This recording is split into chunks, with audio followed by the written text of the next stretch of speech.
सुनील और शोभा की शादी को 55 साल हो चुके थे। एक दूसरे के साथ हंसी, आंसू, संघर्ष सब जिए।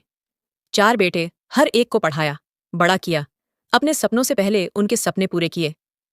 सुनील की रिटायरमेंट की शाम बहुत खास थी। उन्होंने सोचा था, अब समय है बच्चों के साथ खुलकर जीने का, हर त्योहार साथ मनाने का, हर सुबह पोते पोतियों की किलकारियों से जगने का। लेकिन रिटायरमेंट के हफ्ते भर में ही बच्चों ने फैसला सुनाया, पापा, आप 2 महीने हमारे पास, मम्मी 2 महीने दूसरे भाई के पास। जैसे माँ बाप नहीं, कोई किराए की चीज हो। शोभा को रसोई मिल गई, मगर अपनी मर्जी से कुछ बना नहीं सकती थी।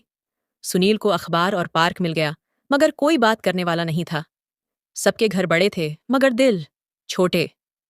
फिर एक दिन कुछ ऐसा हुआ जिसने दोनों को तोड़ दिया। शोभा बीमार पड़ी, तेज बुखार, मगर दवा लाने में देर हुई क्योंकि भाभी जी व्यस्त थीं। सुनील ने बेटे से कहा, थोड़ी देखभाल कर लो। जवाब मिला, पापा, हर चीज का ड्रामा मत किया करो। उस रात सुनील और शोभा फोन पर बात कर रहे थे, 2 अलग अलग घरों में, एक जैसे आंसू लिए। सुनील ने धीरे से कहा, शोभा, अब बहुत हुआ। जितना हमारे पास प्यार है, शायद किसी और के पास नहीं। अब चलो, हमारे लिए जीते हैं।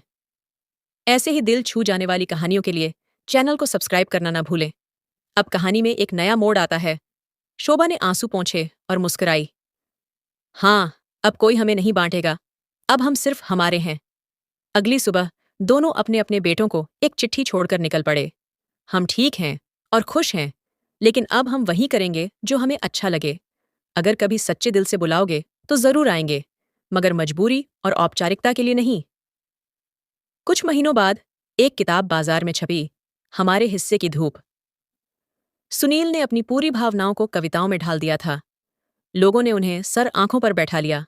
इंटरव्यूज, सम्मान, नई पहचान। सुनील और शोभा ने एक छोटा सा घर किराए पर लिया, जहां सुबह की चाय साथ में होती थी और रात को वो पुराने गाने सुनते हुए सो जाते। जब बेटे पछताए हुए दरवाजे पर आए, सुनील ने बस इतना कहा, प्यार लौटाया नहीं जाता बेटा, दिया जाता है। पर जब बार बार टूट जाए तो माँ बाप भी थक जाते हैं। अब सुनील और शोभा अकेले हैं, मगर अधूरे नहीं, क्योंकि उन्होंने सीखा, जिंदगी सिर्फ देना ही नहीं, कभी कभी अपने लिए भी जीना होता है।